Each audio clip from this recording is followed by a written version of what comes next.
internationally acclaimed psychic medium, Graham McLaren. Welcome back. You are the second Scot only ever to win the Conan Doyle Prize. Last week, we were discussing about your childhood, and you gave us some tidbits that you'll be talking about this week as we talk about your early adulthood, which is 16 to 30. Things like royal family. Yeah.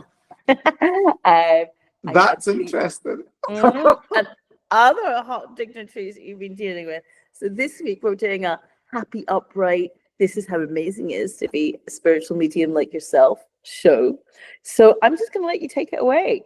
Come on, tell me, give me some. I know that you obviously got out of a wheelchair to wrap up from last week. You were 16 years old, you're in a car crash, you ended up in a wheelchair.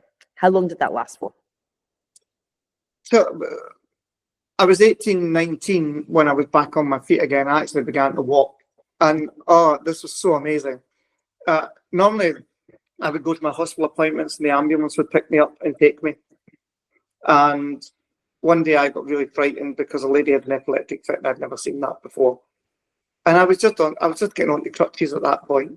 So I decided, and I couldn't go in a car. I was so nervous, I would sit with my hand on the handbrake. So the driver would be like, oh my God, what's going on here? And I was a bad passenger, I still am. But so I took the bus to a hospital appointment and I got off at what is now the Balmoral Hotel in Edinburgh. And this guy went to get on the bus. He didn't see me getting off, and I said, "Excuse me, but could you wait till I get off? Because I'm on these big under wooden ones."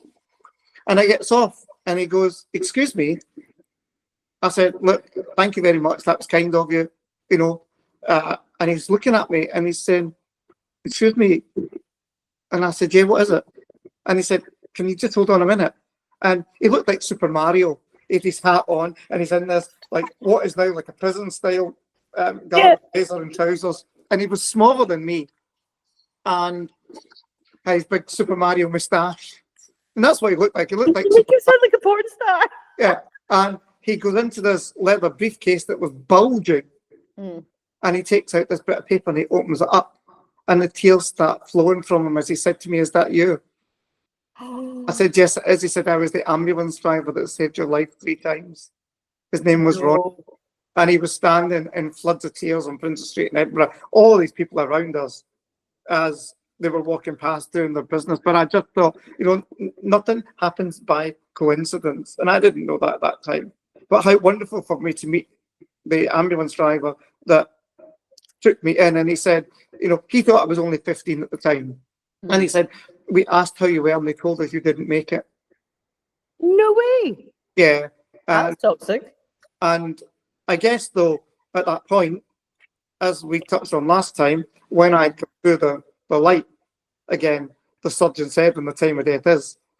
So I imagine that probably filtered through in some way, And he said, "We don't often find out." He said, "But you really touched us. It was, 3.5 hours to cut you out and we lost you 3 times in the ambulance on the way to the hospital." And that must have been like a miracle for him seeing you. Oh, wow. Wow. I just thought, when I look back at it now, and I just think, wow. I mean, can you imagine being that ambulance driver, though? You literally think, like, am I dead? Am I seeing The Walking Dead? Or is this guy actually alive? Yeah. I totally missed this. Yeah. This is amazing. So, as I got better, I bought myself a flat. Well done, you. Well, the insurance company paid out, and I bought myself a flat, and I was in the big smoke now. I'd gone from East Lothian to Edinburgh. But you've got posh, darling. You've got posh. Yes, rather. And I had already worked at a restaurant in Musselburgh, right, and won Young Waiter of the Year. Right. And I was only 18. It was called the Caprice. I remember that. Yeah. I remember hearing about that. Yeah. So that was a great accolade, and that I've got, there were some pictures in some of the papers there. Look at you. I had ended up that I'd worked away and tried to forge what I was doing, and really my goal was head down, earn as much as you can, pay my mortgage, and that was, but enjoy it. So I ended. Is that the same flat that you're still in now? No. I was about to say, no way, if you held on to it that long. I tell you, I sold my flat in 2005. Wow, you must have made a mint on that. I did. But I'd already moved out then. I'd already bought another house, so I'd been renting it out. That's amazing. Well done. So, yeah, I mean, we'll get to that part, but my partner at the time, who became my wife, who's no longer in that position, said to me that if this relationship was going to work, because I would say to you, come up to mine. Just come up to mine. But when she moved in, she's like, well, why can't you say come up to ours? Well, it was habit, you know? Yeah. So she said, if this is going to work, we'll have to buy somewhere else. So I found where they were building. On Valentine's Day, I took her down and shone the lights through the window and said, there's the keys to your new house. We move in 3 weeks. That's beautiful. So, yeah. And men, take note. That's the sort of thing that we want as women. Right? Take control. I don't mind what it's like. I do interior design. Just give us the keys. I'm not perfect, but I'm a very typical Libran man. Oh, bless you. So, yeah, going from Ronnie, then I bought a flat, and Work was the name of the game.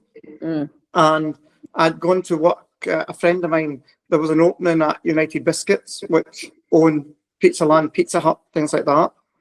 And I got a job there, and I met these two wonderful guys called Alan and Scott, my best friends at that time. And I put together the 7 rules of selling for United Biscuits. Did you? It was rolled out through all the restaurants. And then Alan and Scott and I, so I didn't live in town. I lived out of town. So I used to stay there at the weekend. And from a Friday night, a Sunday night, we used to go clubbing. So we'd finish work, we'd go clubbing. You're going to laugh at this. We were young lads. We would tape the Hitman so we could see what Michaela Strachan was wearing. Yeah. And then we'd get back at 4 in the morning, 5 in the morning. We'd watch that. Then the taxi would pick us up at 7 to go to work again. Yeah. And that was us Friday, Saturday, Sunday. Amazing.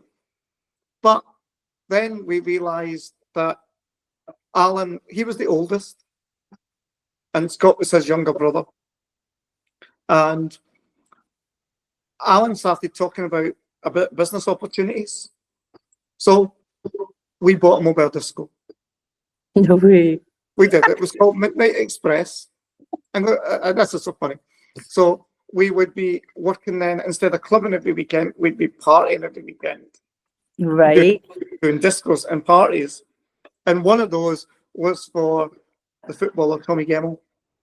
Okay. Wow. So his worked for a friend of mine who had an agency. Well, we became friends at that point. She had an agency, and Mary worked for her. Yeah. And we got invited to do this fancy dress party at their home. And there's beautiful big function room and bar and everything else there. And that's the thing I miss about Scotland. People can afford to have a nightclub in their house. Yeah. So anyway, 2 very famous footballers were travelling together. Yep. And it'd be very wrong of me to name them, to be honest. But one of them was Mo Johnston. He was brave, going to a Catholic in a Protestant team. Anyway, go on. And the other was a certain Mr. McCoist. Super Ali. I met Super Ali when I was younger. I got him to sign some stuff.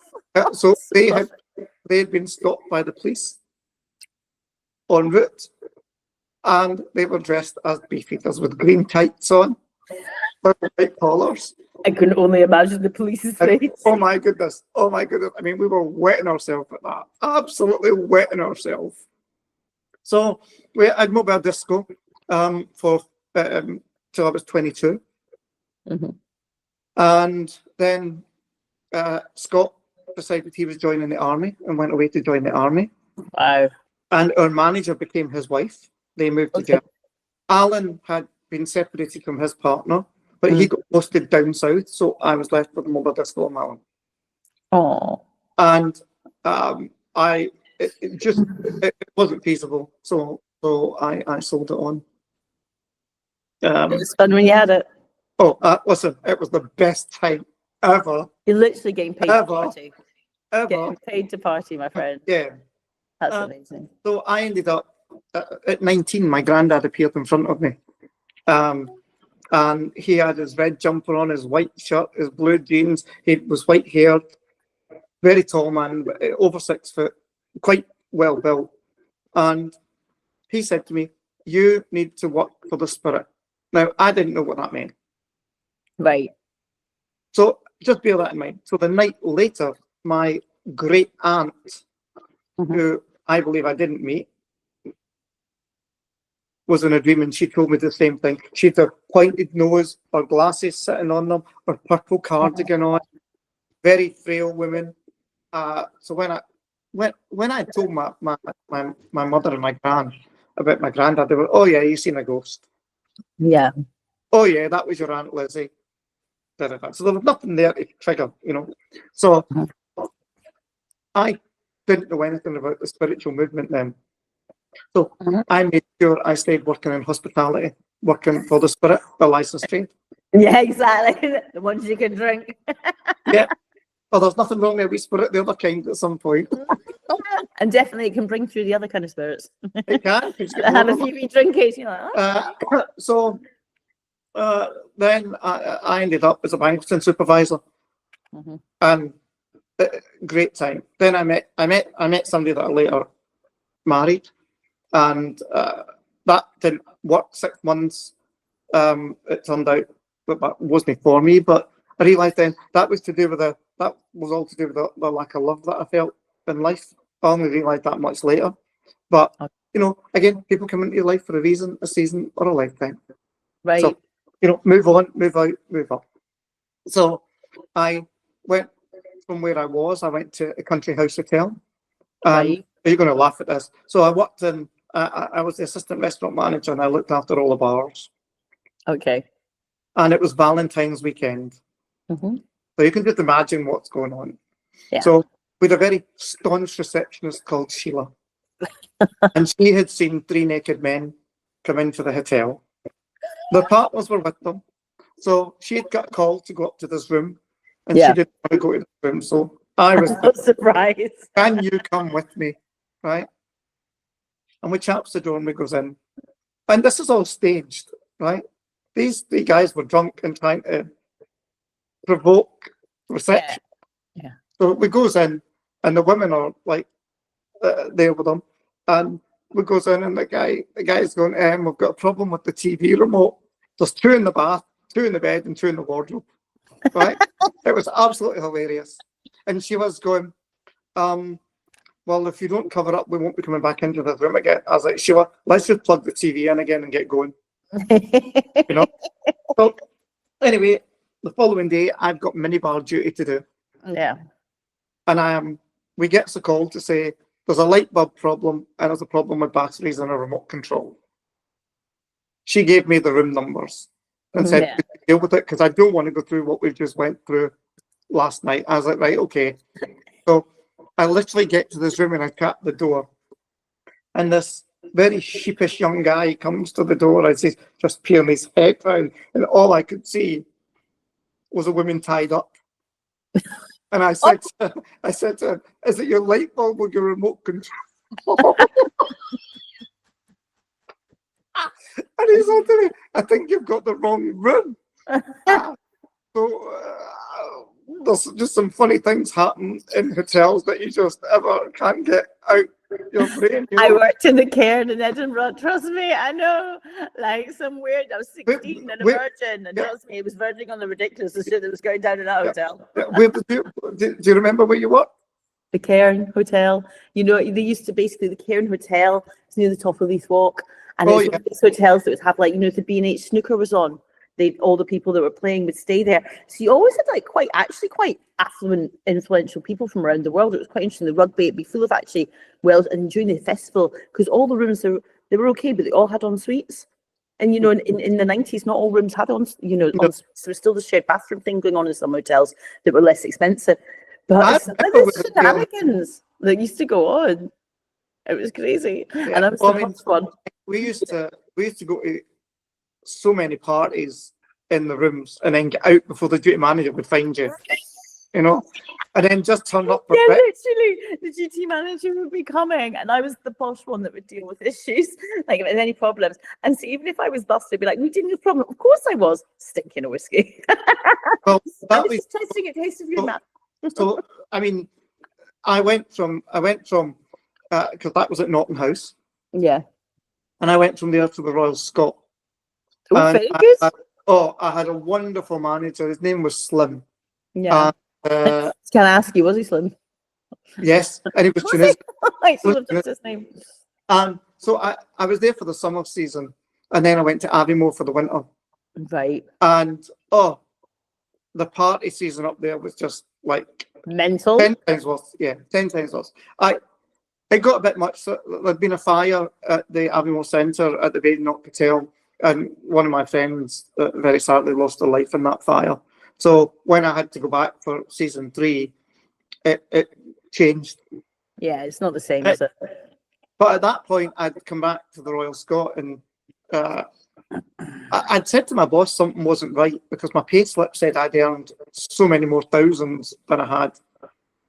And I was part of, I thought the deputy manager hated me. His name was John. I thought John hated me, John Broadhurst. And then my boss said to me, "Can Mr. Broadhurst have a word with you?" I was like, what's happening? So I was part of a team that exposed the fact that our personnel manager and general manager were embezzling funds. You're kidding me. Yeah, embezzling not just a couple of thousand, embezzling hundreds of thousands, and it made years. Her husband, her name was Jean. I won't tell you her surname, but her husband was the head of the DWP. Yeah. So anyway, Did they end up going, when they got caught, did they end up going jail or anything? she went to prison, and I believe she went to prison, and then she ended up working for QuickSave. No way. Yeah, which was a supermarket brand, a very low budget supermarket. Yeah, it was like made Lizzle look posh. Yeah. No, so was he giving you a tip then for like So, all that, or like well, how what he come you did get was, so much more in your paycheck? well, no, he actually looked, and he told me what was going on and asked me to keep it to myself, which I did. Well, that did me a lot of favours because he then came back and asked me to be his food and beverage manager at a new hotel that he was moving to in Carlisle. Oh, lovely. So I went there. I didn't stay in Carlisle long because I missed home. But a friend of mine had phoned me and told me there was an opening at the Hunting Tower Hotel in Perth for an assistant manager. Nice. Oh my God, it's a beautiful country house. Right. And I got the job there. Well done. It was losing £97,000 a year. And in the first year, it was an all-male management team. And we turned round that 93,000 to 167,000 pound profit. Wow. Quite a bit of that was down to me with my confident banqueting skills. And I then started to get access to a lot of dignitaries. Nice. You know, a lot of weddings. And This is that. I was a Toastmaster. So and I'll never forget, I mean, you had to do some stupid things, but I tell you, I was well paid for it. The tips I got for it were phenomenal. One, I remember Donald Joe's spin doctor, David, and his wife, Marlon, their daughter was getting married and it was Easter weekend. So they'd asked if I would dress up as the Easter bunny for them. And they I don't paid, even know if you'd be allowed to ask somebody to do that these days. yeah, no, but they paid me handsomely for that. Yeah. That's funny. That's hilarious. I mean, again, the parties afterwards. And in fact, one thing that Ian Rankin wrote a book, I can't remember the name of it, but it was about a girl who dies of hypothermia in a field after a party night at a local hotel. I was the deputy manager. I tried to stop that girl heading to Findogask after the party night, and she wanted to walk, and she sat down in the field and died of hypothermia on her way back to Findogask from Huntington. But Ian Rankin wrote a book about it, and of course he couldn't name any of us, but my manager Michael and I were mentioned in that book. Wow. People don't realise the weather in Scotland. No, I they mean, it's just, you see I mean, all the time, fools. we're seasoned drinkers, but you just don't sit in the field. You keep moving. Yeah, right. keep moving, and cuddle with a cow. Yeah. Yeah. And I loved it. Loved that hotel. I was there for 5 years, Wow. and then I couldn't go any further, so I moved, and then I ended up being part of the team that opened Holyrood. No way. And my colleague and I got us on the 6 o'clock news with the tagline, "Hollywood comes to Holyrood," and we had the paparazzi. I'm going to share something with you in a minute. It's so funny, but you'll just need to excuse that. Probably can't mention the word that they said, but Yeah. tell you, and if you need to put a bleep over it, you can. Blip, blip. But we had cannons up in the sky. We had paparazzi at the door. We had then, this was our opening. This was our massive opening. And we had limos outside, and the hosts would go away with clients and champagne in the limos and around the town. So I'd done such a great job that my boss said to me, "There's some champagne, go take a bunch around the town." So I'm in the back of the limo. I mean, very polite and very professional. And they opens the window and we pulls up against the bus. Mm-hmm. And in from the bus. And this woman said, "I bet you they're thinking, look at those posh," and some other women went, "Bastards." And I was like, oh my God. I was like, I can't believe you just said that. And of course, I rolled about laughing for God knows how long about that. And my boss just said, "Just shows we're all the same and down to earth." Yeah, Now, right. what they didn't realise was I was already working for the royal family. No way. I'd been part of that team for 16 years. Wow. I got to dance with the Queen Mother. No. That was surreal. Oh, she was a lovely Bose line, wasn't she? Yeah, on my first outing, I nearly covered the Queen in gravy. That almost sounds like a pudding, Queen and gravy. So, Or like, this was at Holyrood Palace. yeah. The women that I knew had an agency, and like they became friends because I'd been working for that agency on and off since I was 16, temping. We get to this, "Can you go to Holyrood Palace?" Well, I'd never been in, so I was like, "Yeah, I'll go and do the nosy bit there." So we were vetted, turned up on the day. If you had Irish connections or Catholic connections, you were being turned away at the gate. Oh. So the guy that was supposed to run the function got turned away. You'll not believe this when I tell you it. Honestly, it's so funny. Yeah. So I get in and everybody says to me, "You're running tonight." I was like, "No, I'm only here to check it out." "No, you're going to have to run tonight." "No, I'm going away and I'm going to do the drinks reception that I'm scheduled to do in the throne room." Yeah. So I'm in the middle of setting that up. And there's a door from the throne room that leads to the royal apartments. So when someone from the royal family comes in, the high constables close the doors and the armed guards on the outside of the stairway, etc. To the palace, obviously protect them. Yeah. So I've got a limited time to set this drinks reception up, be back before the guests start arriving. Yeah. And, the royal family are in attendance, the Queen's in attendance. And so the next minute, Keir opens the door and the doors in the palace close. And comes the Queen Mother. I thought she'd been on the gin. So she asked me what I was doing and I told her. And she asked me if I could dance. And I said yes. She asked me if I knew how to lead. And I said yes. And her and I did some short waltz in the throne room. Before she said to me, "We'll enjoy your evening." And I said, "Mom," and she went away back up to the royal apartments. That's lovely. As the rest of the family were elsewhere in the palace. Yeah. Ready for the guests coming in. And of course, I gets back and I gets, "You running tonight. No time to argue. There you go. There's a pair of white gloves." Enjoy. That was my induction and my test, because what the back of house staff didn't tell me was, run your white gloves under the tap and nothing will slide on them. Right. So they didn't tell me that. A little shites. Now, I'd already been part of the butler service. Yeah. At some of the big hotels I worked in, and I didn't know about this. Right. And I already wanted to make sure we put this type of service into where I worked at Holyrood.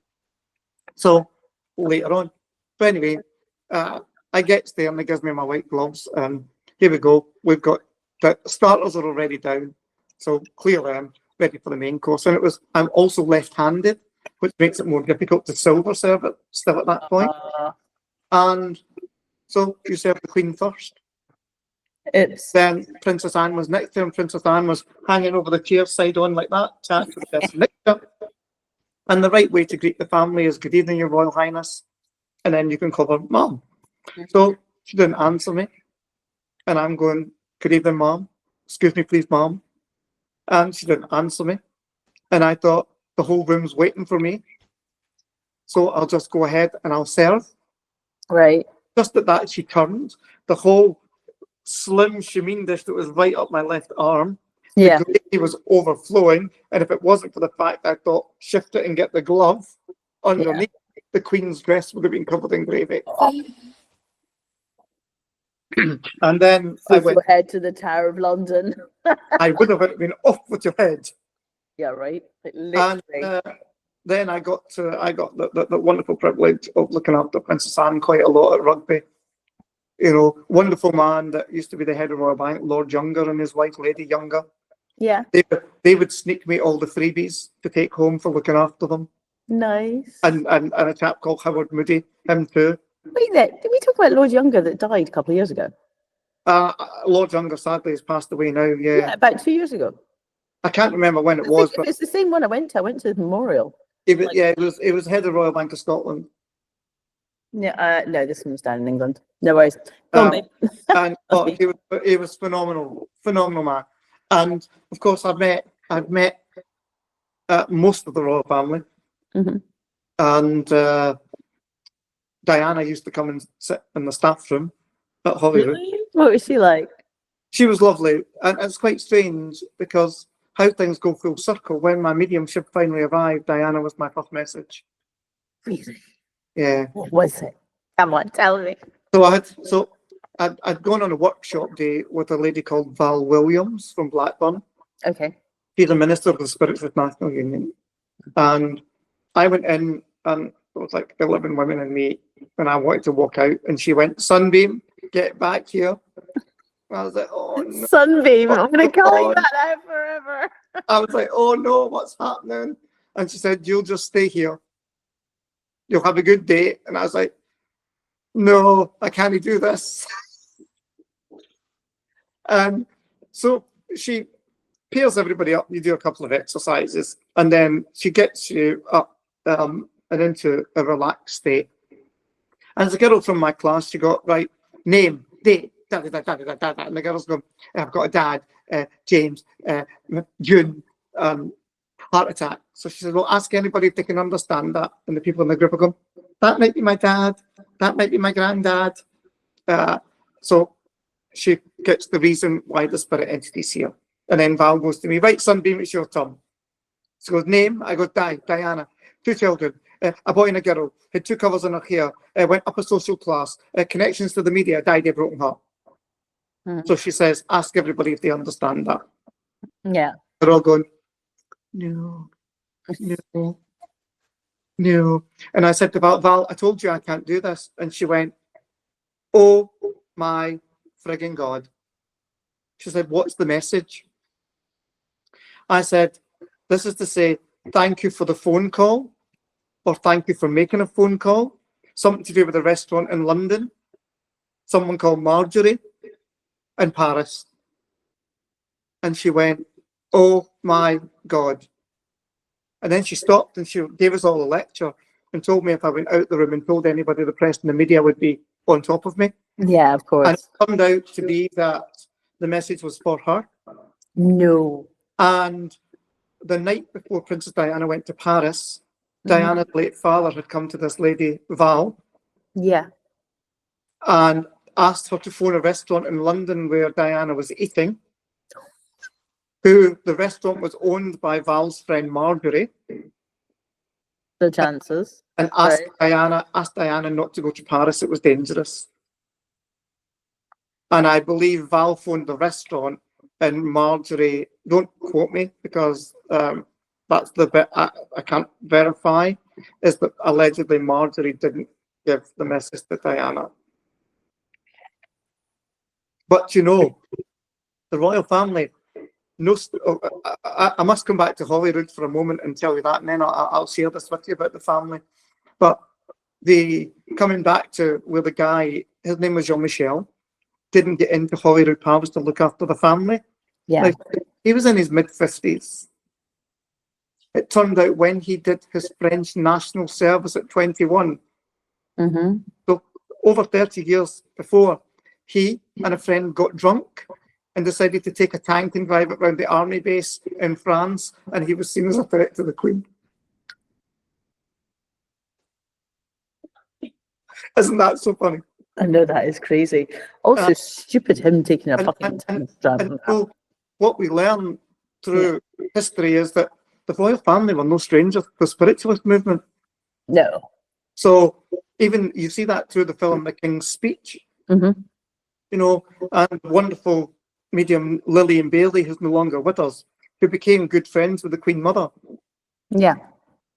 Lillian didn't do group sittings, and she was pressurized into doing this group sitting. She was blindfolded and taken to Kensington Palace. Wow. And she did the sittings blindfolded. She could hear the rustle of clothes. Okay. And when she took the blindfold off, there was Queen Mother. Yeah. The Duke of Kent. Yeah. The Duke of Gloucester, the Queen's cousin, the Queen. Yeah.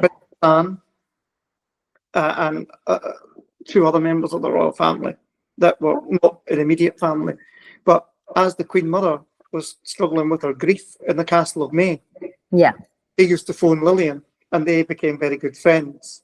That's And lovely. the Queen Mother wanted to give Lillian something special, but because most of her jewels belonged to the crown, she couldn't. Yeah.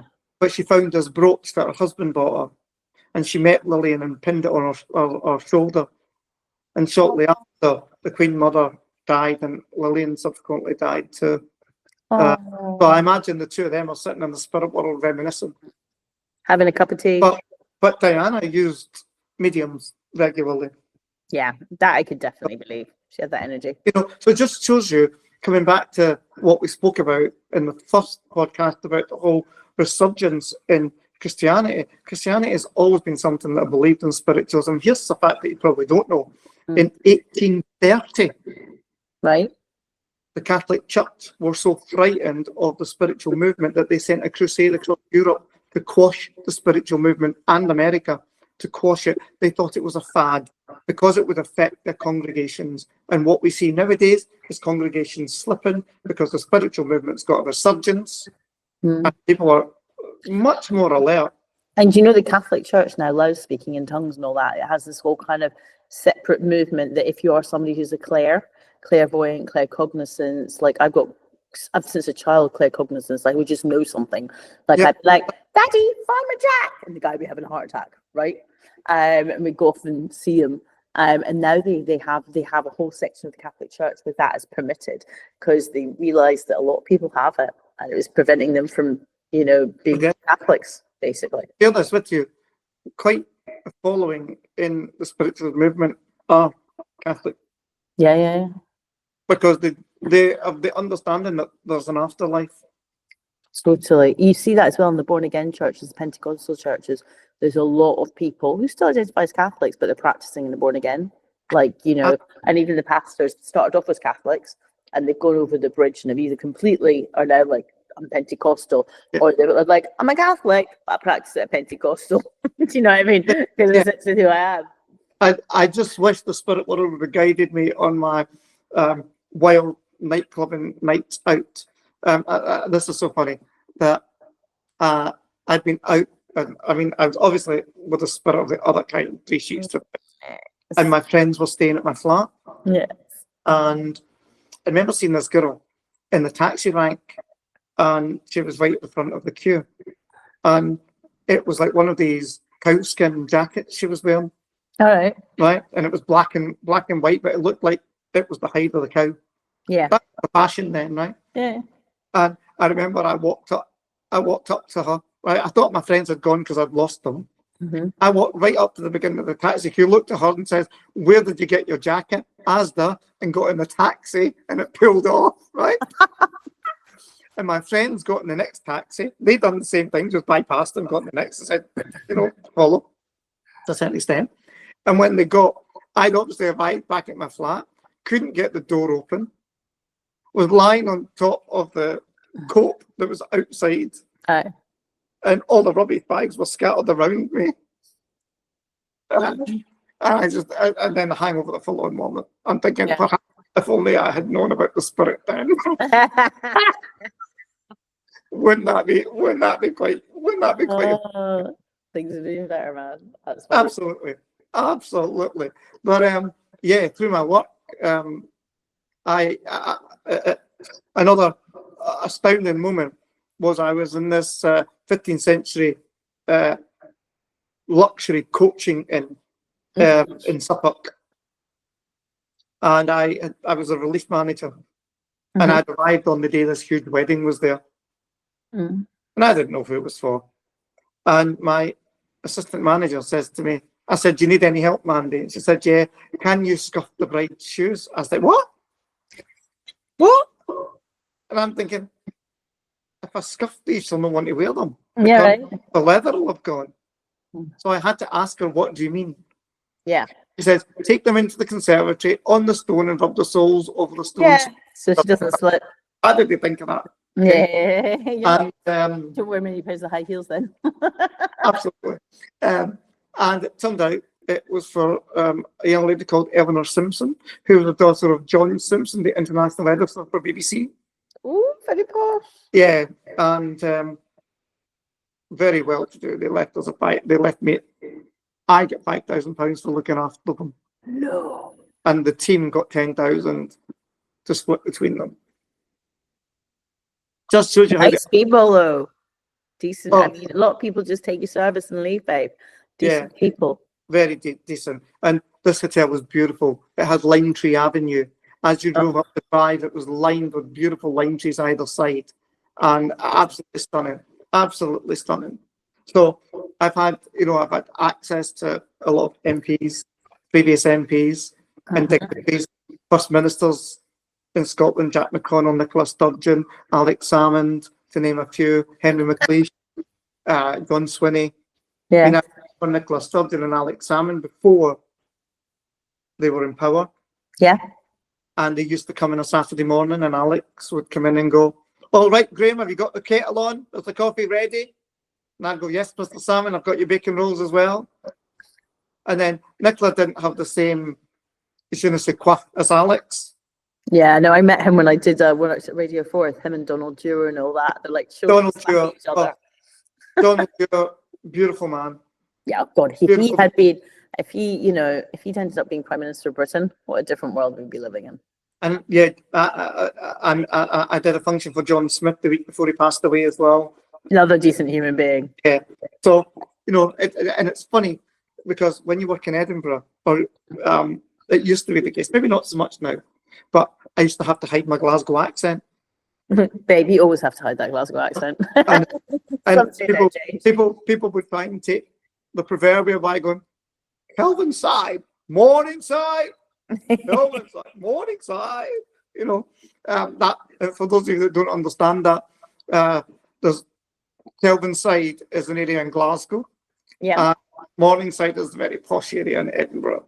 Yes. Other way we used to get it was through the titles of the newspapers, because the Evening News was an Edinburgh newspaper, Yeah. and the Times is Glasgow, so you go, "Evening Times." Yeah. and people don't understand the Morningside, there's Edinburgh accent, and there's the Morningside accent. I live in Morningside, and my name is Mrs. McTavish. Yes, I mean, J.K. Rowling has a home in Morningside. Oh, really? Yes, and of course, she wrote part of Harry Potter at the Elephant Cafe, Okay. across the Forth Bridge. Yeah. Amazing. Didn't know that. Yeah. So all these wonderful people that you get to meet, and I'll give you a laugh. So, obviously, I was in the running 5-star hotels, and I'm at the Holyrood, and we were doing the premiere of Men in Black Oh, nice. and Stuart Little the movie. Oh, And so I've still got my Stuart Little carrots in the box. I've still got my Stuart Little teddy in the box see, look that at I was given. And so you're meeting all these film directors. you. Yeah. And this guy from the Czech Republic's like, oh, you must come to the Czech Republic. Here's my card. You must come and visit. And this other guy says, oh, I'm from Beirut. You must come and visit me. You know, here's my card. And the Czech guy goes, yes, wear a crash helmet and take a blade. Fair comment though. Absolutely piece of myself. I mean, very changed days, obviously, in the Middle East that followed. Yeah. Obviously, we've got all that upside now, but I just thought at the time, oh my goodness, I mean, I'm going back like 25 years, It's amazing. you know, That's insane. and it was just so entertaining. I do also think when people are in Scotland, they say stuff they would never say in other parts of the world. Because obviously we have a Yeah. different sense of humour. People come out with shit and you're just like, what? I mean, when my young brother was a teenager, he used to go to Princess Street with his friends, Right. and Americans would stand outside Jenner's and say, "Can you tell me where the castle is?" And they'd say, "Yes, you're here." And they say, "Is the Queen in residence?" And they go, "Yeah, just go in and visit her." It was funny. You know, when I went to Fetties, I'm a posh girl, and they used to teach us how to say the word Cockburn Street because it's actually spelled C-O-C-K. Yeah. Right? And the Americans, can you tell me Cockburn Street? And they'd be like, don't laugh. They're American tourists. They bring us a lot of money. If they say the Scottish, you nod and go, of course you are. And we go, oh, so it's mentioned Colburn Street. But every time it would get me and I pissed my pants. Cockburn Street. But as a young teenager, not proud of it now, but as a young teenager, we used to go to Wimpy. I remember the Wimpy. You know, Mr. Wimpy used to give you a lollipop. Right. So, here we go. So I would be with 3 or 4 of my friends, and they'd get Mr. Wimpy, and they'd roll him down the hill in Princess Street Gardens. You are I mean, we kidding just me. wouldn't get away with these things nowadays. And You can viral on I'd be going, TikTok. I'd be like, what are we doing? You can't do that. Who can't do this? Just watch. He's not going to hurt himself. It's a solid outfit. And he's not going to complain because he's got a job and there's no jobs in Scotland. Yeah, absolutely. And of course, Wimpy doesn't exist. You remember it anymore. Oh, that is just too funny. I've forgotten Oh. about Wimpy and I've forgotten about Mr. Wimpy. You know that, Way but better than Ronald McDonald. Kicking the Yeah. ass off Ronald. when I just think of some of the things that we done, it was, you know, I learned to speak Italian because I worked like my second jobs. I worked for a cafe in what's now the Princess Mall. It was called Waverley Market then, and it was called Cafe Plaza. So I they remember Cafe Plaza. yeah, No way. yeah, and it was twin girls that one worked elsewhere and one worked for the company I worked for, and Shona ran the cafe, and I became her assistant there because Spencer left her, and she said to me, "There's this woman called Roberta Hamilton, Mrs. Hamilton. Yeah. Now you'll meet Mrs. Hamilton." I was like, "All right." Yeah, again, I didn't believe in all this then, right? I didn't know anything about it then, but I was always intuitive. So if there was babies and somebody was having a baby, I always knew what they were having. Mm. I always knew if they were pregnant or not. Right. And anyway, this day, this old woman, full length fur coat, comes in. We're walking stick. She's so frail. And I get her coffee that I was asked to get. And she said to me, "You'll work for the spirit, but watch your knee." Right? And I was like, "Oh yeah, okay." And then when she left, I was like, "Oh my God, she was batty." Right. And Fiona said to me, she predicted her son's own death and then told the police who done it. No. Yes. She was synonymous in Edinburgh, Mrs. Hamilton. And then, obviously, she must have been in her 70s then when I had first met her. And I often think about her, especially if I have premonition. Right. I often think about it, and then I see it play out, which has happened quite a lot. She's just sitting there in a fur coat watching you. Yeah, and of course when when you have deja vu, Yeah.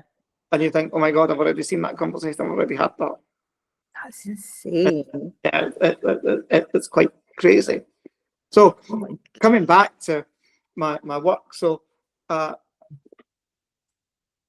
was a particular event where the hotelier wanted Princess Anne to open his new hotel, Mhm. and she wouldn't do it unless it was for the Princess Trust for Carers. So that was agreed. Anyway, I got then asked to work, and of course I couldn't tell them I was already working because I'd signed the Official Secrets Act at that point. Yeah. And I got told, if you don't turn up at that function, we will sack you. Oops. So anyway, I was at the function. Mhm. I looked after them. Yeah. Anne left. She did her usual, and as I took the chair out, she said, "Lovely to see you again. Thank you as always." Yeah. And I said, "Nice to see you too, Mum. Yeah. Enjoy the evening." So she's saying her goodbyes, and I leave. The following day, I got called in to say, "Just as well you remembered who you worked for." I still couldn't say anything. Yeah. But then I got a call from my old boss to say they had bought a hotel in Edinburgh. Oh. I go and manage, and I jumped at it. So it turned out it was called Simpson's Hotel. Lovely. It was the old maternity hospital. Mhm. And so James Young Simpson, who pioneered chloroform, used to have chloroform parties in the basement. And when you arrived at the front door, pregnant women, especially when the women in Scotland fell for the GIs from America. And Yeah. apparently, how frantically you rung the bell was how frantically you were in labour. Oh, really? Yeah. Wow. So anyway, it's been turned into a hotel. And when I arrived, the staff were telling me about the chambermaids that walked the corridors. Okay. So I was never comfortable walking through the corridors on my own. But I had to do a late reception, and then my night porter phoned in sick. So I had to do the night shift too. Oh. So this man checks in, Mhm. and he goes to his room. I didn't see him go out. But then the next thing was this woman came back and wanders through my hotel. Mhm. So I've got my wee sign on reception. I've seen where she's gone in the camera, and I thought, what's that woman doing in that room? Right. I goes up to the room and I chaps the door. Mm. The door opens and he goes, "Sorry." Take his wig off. He was in the middle of taking his makeup off. Sorry. And then I could see what I seen was the chambermaid getting in the lift. And this was at 1 o'clock in the morning. Wow. I then went back to A reception. ghosty chambermaid got in a lift and a camera recorded it. Yeah, and I went back and sat with all the lights on, my music on all night in reception. I was petrified. Yeah. And I knew something wasn't right. So the following morning, one of my guests didn't check out. Okay. And before I could go, I was doing the handover. I had some breakfast and I was about to go. And the staff said to me, "Room's not checked out. We need the room tonight. Any chance you could go and check it because you've got passkey?" So knocks on the door, couldn't get anywhere. Gets my housekeeper, and I'm saying to him, something's not right. I had this feeling last night, something was wrong. I knew that when this person checked in. Yeah. And they're going, "No, you must have been imagining it. It'll all be fine. They'll have gone." And, you know, you just. Fine, yeah. Yeah. Well, when I went in to the room, the guy had overdosed. No. I had to call an ambulance. So the same guy who'd been getting dressed as a woman, undressed as a woman. Yep. In a chambermaid, and he'd overdosed. Yeah. And then all of a sudden, somebody turned up at the hotel and paid me £600 in cash to get the room clean with no questions. No. He'd flown up from London and he'd been in my hotel several times before. And when I started looking back, he'd checked in under a different name each time. The guy who killed himself had been in your hotel a number of times. Yep, the guy that had been the woman. And he was, I mean, he's still alive. They took him to hospital when he was still alive. But he had he had obviously overdosed in the room. You got to wonder what was going on in his life. I think for some people living a double life, when you want to live life as somebody else, But was the chambermaid trying to draw my attention to him. to that up, going up, Oh, going up? Is that her trying to have chat to Dory, taking the wig off? Was he preparing to head to the spirit world? Was it deliberate? Was it not? yeah. None of those. If I seen that now, my triggers would be ding, ding, ding, ding, ding. It would be Yeah, there. now you know the signs, right? Yes, You're reading but it not, now you know how to read the book, as it were. but not back then. It wouldn't have been. Yeah, because you didn't know. I'm not being funny. You didn't even have social media in those days where you could be like, No. I've seen a ghost and it's pointing up there. Somebody be like, the ghost is telling you something. You know what I mean? Like, You could send the fax. yeah, I know. Like, could you not just send me like a tweet, please? Yeah. Like, we just started dial-up internet, I remember that. and it never worked. It was, Yeah. it was very hit and miss. Oh gosh, Yeah. that's insane. And then I was fortunate enough. I turned that hotel in 6 months from a 2-star hotel into a 4-star. Look at you. I was over the papers, and then I got opportunity to go and work in 5-star hotels and for Swallow Hotels as a troubleshooter. Nice. That's amazing. So, and then though, always I found my bosses were trying to get rid of me, because my boss that I thoroughly enjoyed working for nearly 9 years. Yeah. He always said to me, work towards your superiors, boss. Now, I was an aggressive little go-getter. I would have walked over the top of you to get your job. Yeah. And I'd been happy I'd done that because my salary was climbing. Yeah, exactly. I lived on my tips. I didn't live on my salary, I lived on my tips Yeah. because I was good at it. Yeah. So, in a way, my granddad telling me to work for the spirit done me a favour, and I was on my feet all day and not being able to walk. Yeah. And it reminded me of going back to when I was 16. I had a friend from school called Paul, and Yeah. his parents were very well to do. They owned a lot of property and restaurants, Nice. and pizzas had just hit the UK then. Much So- the waistline problem we have now. But anyway. And they were all frozen pizza bases. Yeah. So he had said to me, "Do you want to come and help me in the kitchen?" And I was like, "I'm on crutches." He said, "That's fine. We'll get you a swivel seat." Right. And that's what we did. So I take the base out, put the sauce on it, put the toppings on it, put it in swivel, I put it in the oven, swivel, and put it on a board, cut it and put it in a box. Wow. And that's how I ended up in the Caprice in Musselburgh. Because one night we were short on the bar, and I was on elbow crutches at this point now. And I Yeah. go, "Oh yeah, I can do that." Aye. He taught me how to do it. So I blagged my way into the Caprice in Musselburgh, and then they entered me into Young Waiter of the Year, which I won. Oh, that's wonderful, babe. Oh. It's all been such a phenomenal. Serendipity. One thing follows the other, follows the other. Yeah. Sounds like you didn't do too much planning. You just kind of fell into things. And I kind of always knew when I went for interviews if I had the job or not. Yeah, I think you do. It's like funny. I applied for a whole bunch of jobs for about a year recently, because I've just done my master's, and I did 7 years at uni. And I know every time I wasn't going to get it. And then one day I had this weird feeling, and I just decided to go to this meeting. Met a woman who introduced me to a guy who ended up to be very influential. He met me within 3 seconds. I had a job. Yeah. And none of that would have happened. And I didn't go to it before that.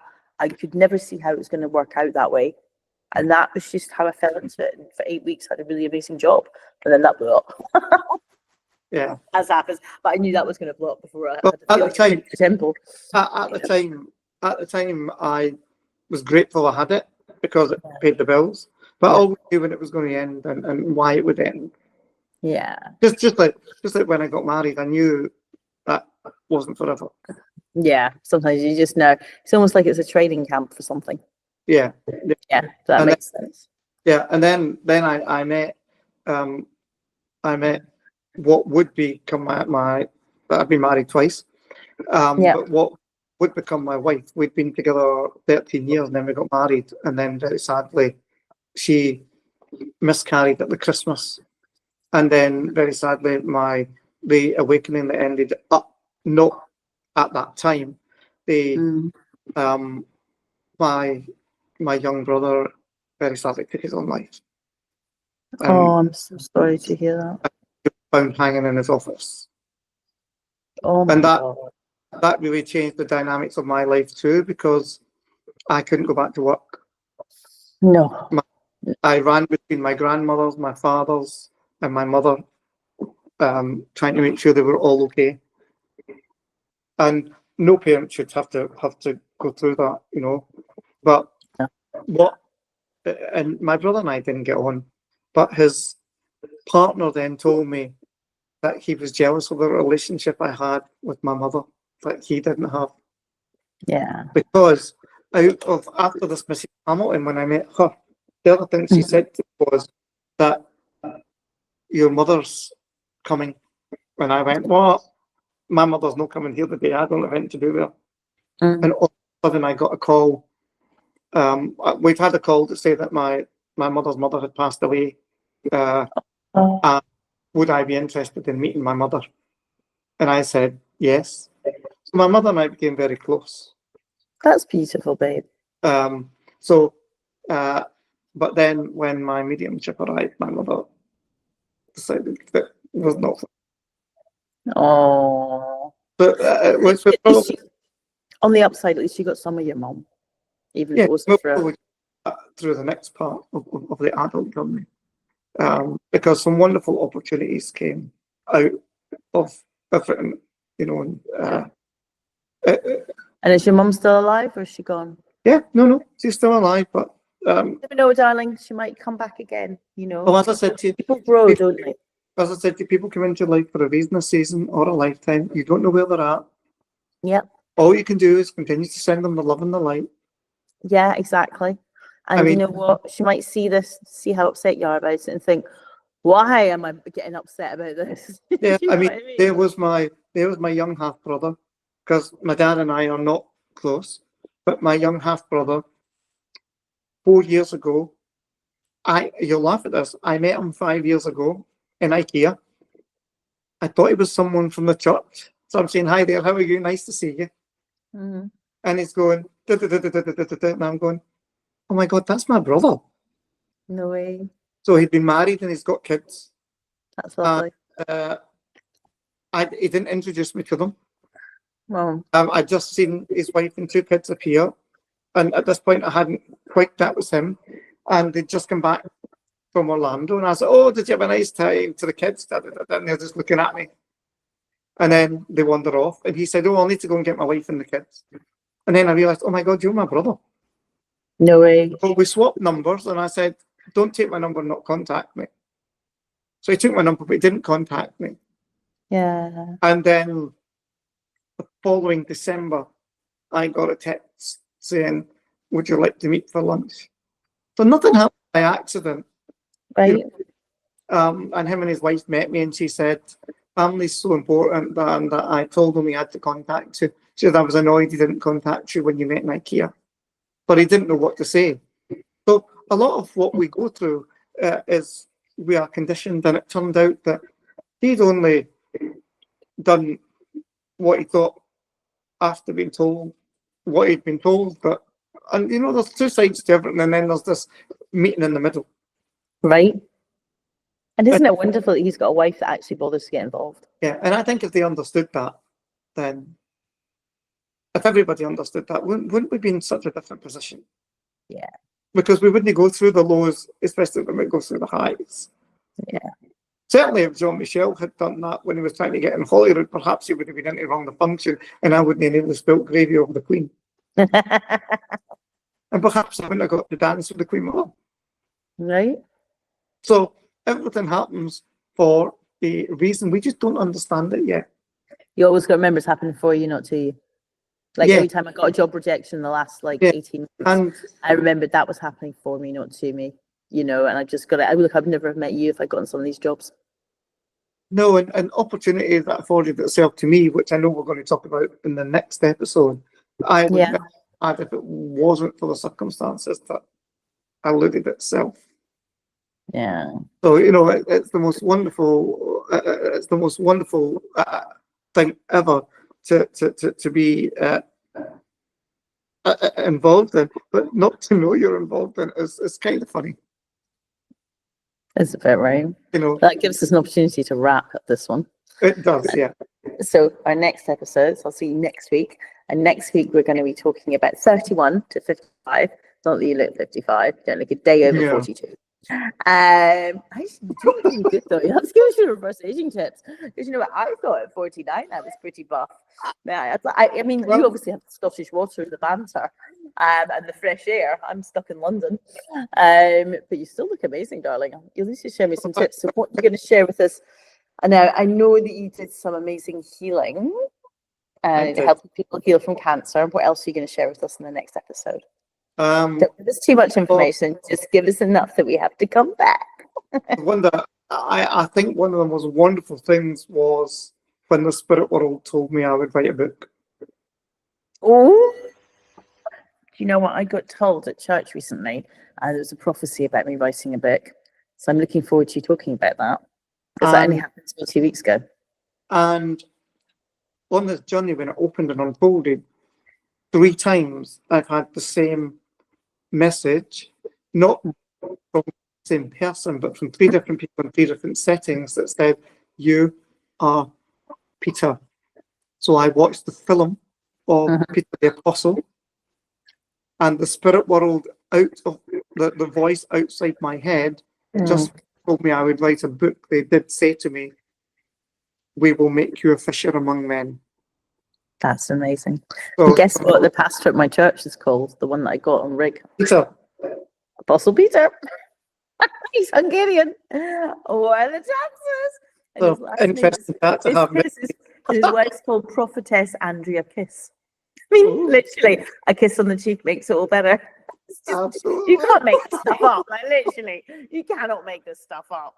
Oh, All right. it's funny because, just quickly, when my friend's grandson was being baptized and the regular priest was on holiday, and it was an Italian priest who took his baptism.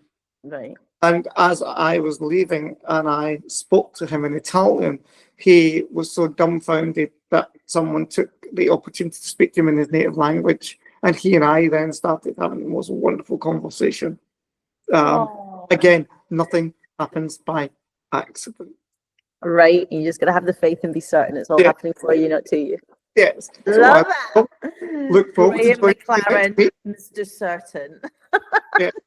Yes. Sounds like a brand name. Just like a harmony. I know. Harmony. Oh, I know. What is that again? Thingy and Harmony.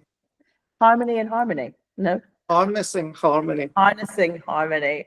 Yes, harnessing harmony. This is such a great name for a podcast series. You're a genius. All right. Till next week.